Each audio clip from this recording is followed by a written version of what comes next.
Om Swastiastu, selamat malam kepada Ibu Dr. Ida Ayu Putu Widiani Sugianingrat, SEMM, dan juga kepada teman-teman semuanya.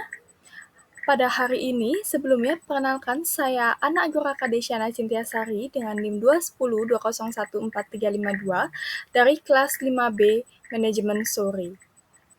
Pada kali ini, saya akan membahas mengenai studi kasus, itu pada mata kuliah manajemen perubahan, mengenai transformasi pada PT Pos Indonesia pada tahun 2009. Baik, pada slide kedua ini, saya akan menjelaskan sedikit mengenai manajemen perubahan. Sebelum lanjut ke materi studi kasus, saya akan menjelaskan mengenai manajemen perubahan itu apa. Jadi, manajemen perubahan itu merupakan pendekatan terstruktur yang membawa sebuah organisasi dari kondisinya yang saat ini itu menjadi ke kondisi yang ada di masa depan yang diinginkan oleh suatu perusahaan.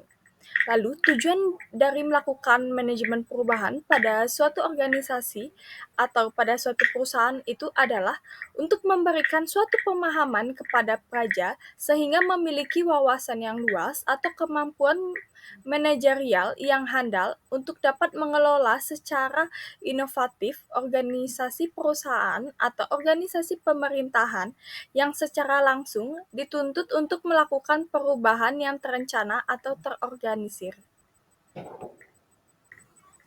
Baik, untuk slide selanjutnya itu mengenai latar belakang. Di sini saya akan menjelaskan mengenai apa itu transformasi, karena pada judul dari studi kasus saya itu mengenai transformasi pada PT Pos Indonesia, di mana transformasi sendiri itu merupakan suatu perubahan yang dilakukan secara signifikan dan juga radikal dengan cara merubah semua sistem untuk dapat menciptakan sistem baru, untuk dapat mencapai suatu status yang baru yang diinginkan oleh suatu perusahaan, itu menurut Cumming and Worley pada tahun 2015.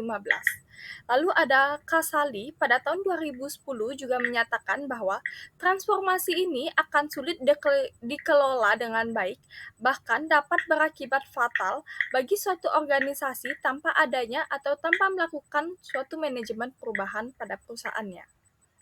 Lalu terkait dengan transformasi organisasi, salah satu perusahaan di Indonesia yang mengalami perubahan transformasi atau melakukan perubahan transformasi ini adalah yaitu pada PT Pos Indonesia, di mana seiring berkembangnya zaman, kondisi lingkungan yang bergerak dengan cepat ataupun dinamis, di mana adanya ketidakpastian itu dapat menjadi suatu tantangan bagi sebuah perusahaan untuk melakukan yang namanya transformasi organisasi, di mana perusahaan ini diharuskan untuk dapat mampu selalu beradaptasi atau melakukan penyesuaian terhadap suatu tren bisnis yang telah berubah seiring berjalannya waktu.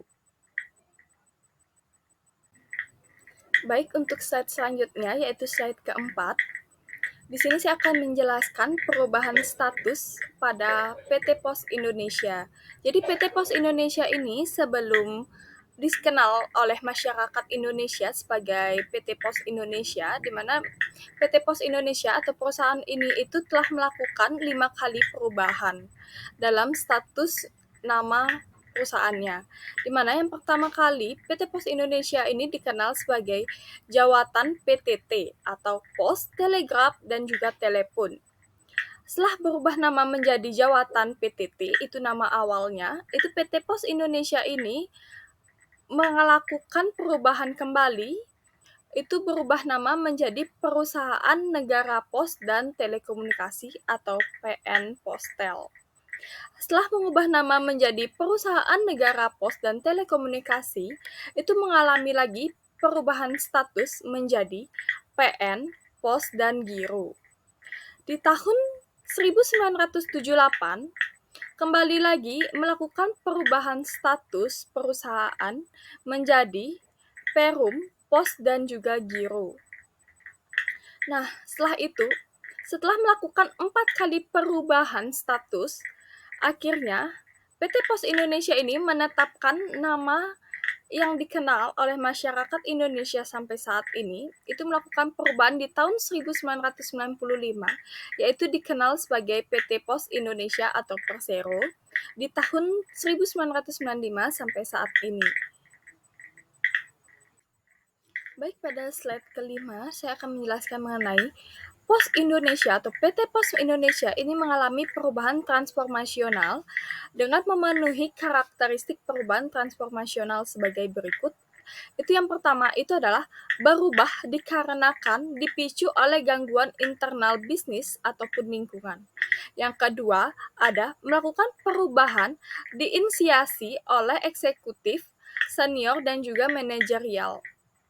Lalu yang ketiga ada perubahan melibatkan beberapa stakeholder atau seperti pemilik, karyawan, manajer, regulator, serta pelanggan. Lalu yang keempat itu adalah melakukan desain ulang strategi untuk memenuhi kinerja dan budaya untuk mendukung strategi maupun bisnis perusahaan.